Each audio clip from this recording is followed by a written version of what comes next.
কারিনা কাইসারের পর এবার hepatitis A ভাইরাসে আক্রান্ত হয়ে হাসপাতালে ভর্তি হয়েছেন দেশের জনপ্রিয় ডিজে ও সঙ্গীত শিল্পী সনিকা।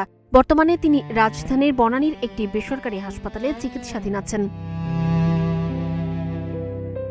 সোমবার রাতে সামাজিক যোগাযোগ মাধ্যমে হাসপাতালের বিছানায় শুয়ে থাকা একটি ছবি পোস্ট করে সনিকা নিজেই ভক্তদের এই অসুস্থতার খবর জানান। ক্যাপশনে তিনি লিখেছেন, আগামী কয়েকদিনের জন্য এটাই আমার ঘর। তার এই পোস্টের পর থেকেই ভক্ত, অনুরাগী ও সহকর্মীরা সামাজিক যোগাযোগ মাধ্যমে তার দ্রুত আরোগ্য কামনা করছেন।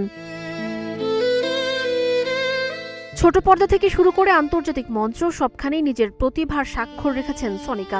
2007 সালে পেশাদার ডিজে হিসেবে সঙ্গীত জগতে পা রাখেন তিনি। অল্প সময়ের মধ্যেই তিনি দেশের সঙ্গীতাঙ্গনে দারুণ পরিচিতি লাভ করেন। এছাড়া 2011 সালের আইসিসি ক্রিকেট বিশ্বকাপের উদ্বোধনী অনুষ্ঠানে পারফর্ম করে আন্তর্জাতিক অঙ্গনে বাংলাদেশের প্রতিনিধিত্ব করেন তিনি। 2013 সালে ঢালিউড চলচ্চিত্র ও সঙ্গীত পুরস্কারে শ্রেষ্ঠ বাঙালি মহিলা ডিজে হিসেবে সম্মানিত হন।